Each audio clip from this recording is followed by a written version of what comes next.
Welcome to The Daily Show. These people are very nice.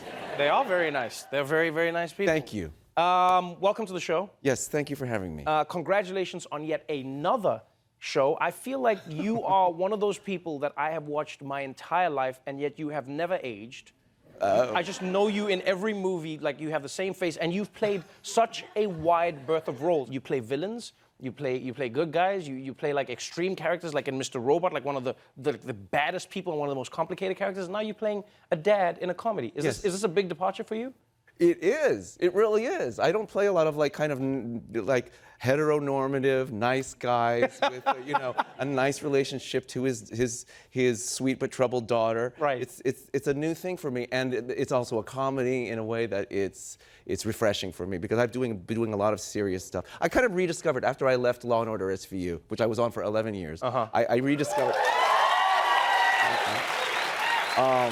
I rediscovered that I was a character actor, and that I really started getting into like reacquainting myself with that super creative, kind of transformative kind of work.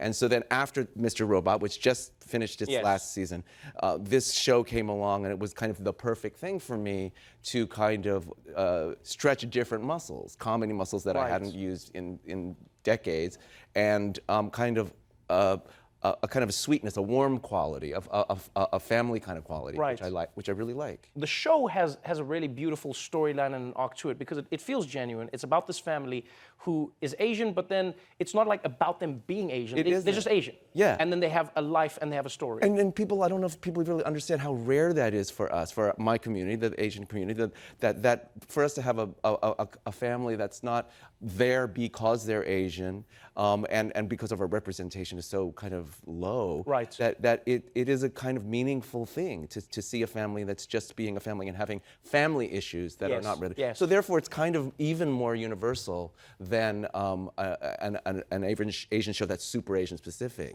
And it's nice that way. I mean, we've really, as an audience member, I've craved it, and so it's nice to be involved in it. I was in Margaret Cho's show in the '90s. That was All American Girl. I think that first was the Asian American family. Yeah. Yeah, and so when I compare the experience that I had on Margaret's show, Margaret struggled a lot, and not for any reasons that were related to Margaret and Margaret's stardom or talent. It was a different time, and Margaret was kind of, in some ways, shoehorned into a kind of corporate idea of what Margaret could be. And Awkwafina is allowed to really do her thing. Awkwafina has taken the initiative to hire writers around her and surround herself with many women writers and people of color, as well as directors. And I think it shows in the final product. We don't flinch about all of the things that we're describing in the show that are either specifically Asian or related to being Asian, because they're all kind of from and created by the people who really know what those things are. It comes from an authentic place. It does. Right. It's interesting because I remember Michelle Yeoh said that, after Crazy Rich Asians, which was really beautiful, she said,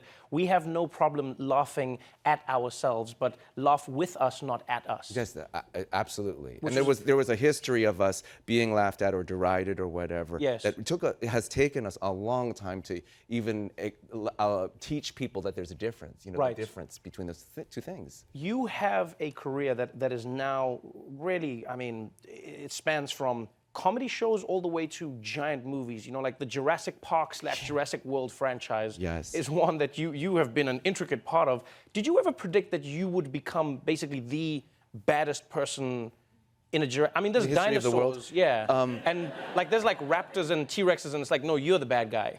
That's pretty wild. Because I made them, because they.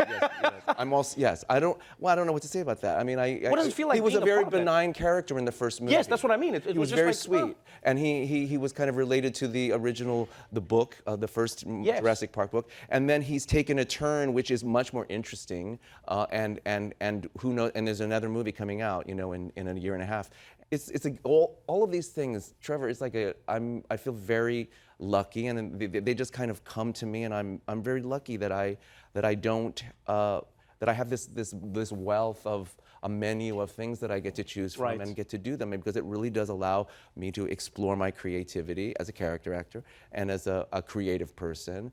And I hate to say the G word, I'm grateful, for. Oh, I didn't know what the G. I was like, there's a G word now. What is the G word? I was like, there's a G word? Great. I think you can say grateful. I don't think we bleep grateful on I've the show. been talking about gratefulness in my therapy. But you can say grateful. Yes, and is that like I guess I have in some places? No, but I think I have an issue. We shouldn't get into it right now. But it is a thing that I feel is overused, easily overused. I understand. Right? Hashtag grateful. Hashtag grateful. Yes. So I say grateful. hashtag blessed. That's my thing. Yes. Okay. Yes. Right. Yeah. But I think you are hashtag blessed, and we are hashtag grateful for you, seeing you on the screen in an amazing new show. Thank you so much for being here with us. I really appreciate it. Thank you very much. Awkwafina is Nora from Queens. Premieres January 22nd at 10:30 p.m. on Comedy Central. BD Wong, everybody.